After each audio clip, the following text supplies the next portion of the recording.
everyone, my name is Miranda, and today I am here to react to episode 8 of season 3 of Skam, and I have a confession, guys.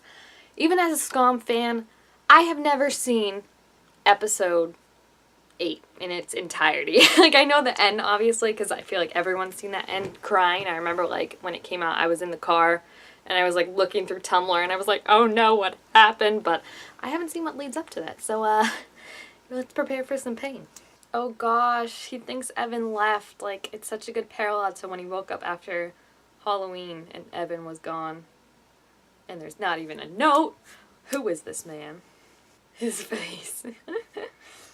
Like, Norin is gonna love him. So this I've seen as a good example of how Evan is on an episode, is that he made all that food for breakfast knowing that, like, there's no possible way 4 people could eat everything. So, you know, it's just little things like that sometimes before the big things.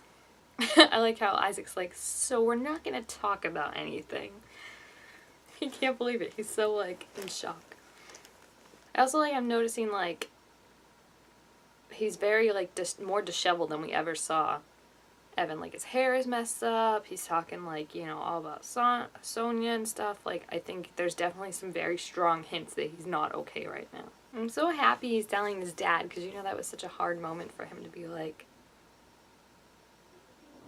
open up. Ugh. And then, of course, the dad's like, gosh, I love how they're more worried about the mom than, like, being happy for Isaac.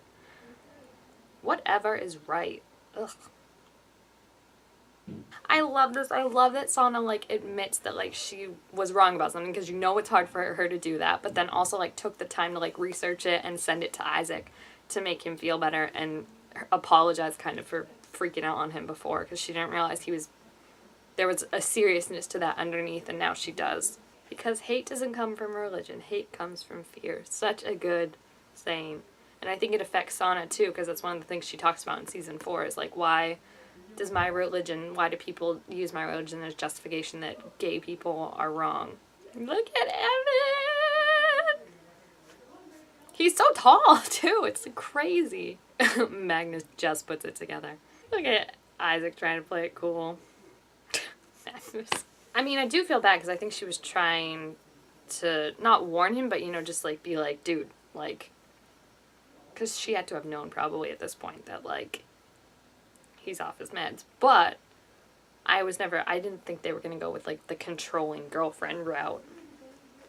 And he was just kind of so emphatic about it that, like, you kind of knew, like, he's being too persistent in saying, like, she's wrong and trying to steer Isaac away from her. So, like, and from the behavior we had seen of her in the past, she wasn't like that at all. She was very calm, so you could kind of pick up that there was something going on with that.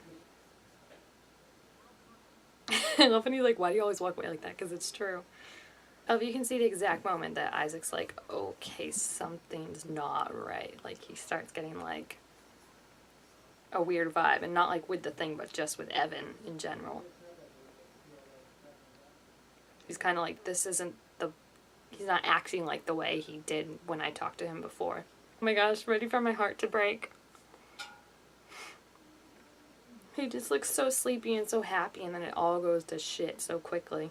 I feel so bad because, like, you forget, like, he's only, what, in this, 17? Like, ugh, poor kid. Poor Evan, too. Evan's only 18, but I mean, it's just, like, so much to be, like, you're alone, you're in a hotel with your new boyfriend, he just walked out naked. Like, it's not gonna end well.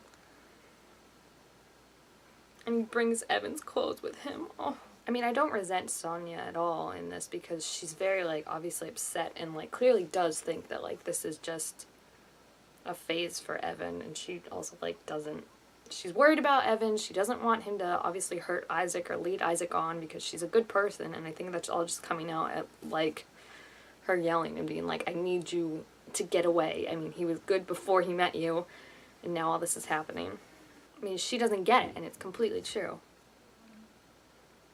That's the line that kills me. The do you think he's in love with you? He's not. Like, and the way she says it too is really dicky. Like, she's smiling and stuff like that. Oh, his face. My baby. Yeah, that's the face I saw just, like, all over Tumblr in my car, and I was like, it's so sad, guys. Oh my gosh, it breaks my heart. And just, like, I know it's, like, terrible that, like, it was Sonia who had to deliver the news, you know, like that makes it so much worse because it's like he's not even allowed to talk to Evan to say, like, they're not even giving Evan a chance to explain, like, what's going on. So now obviously he's just going to take it at face value that, like, Evan doesn't love him, and it's just kind of been messing with him. And I think it's not that hard of a jump for Isaac to make, considering he even said himself point blank, like, you said you were done with Sonia and then you went back to her. So, like, it's just so hard to watch, and the actor does such a good job. I don't know how you say his name.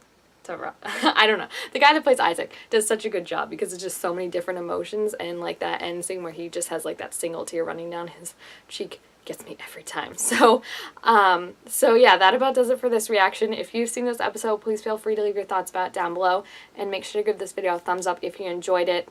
I mean, enjoyed, but, you know, cried. And thank you guys all so much for watching, and I'll see you next time. Bye!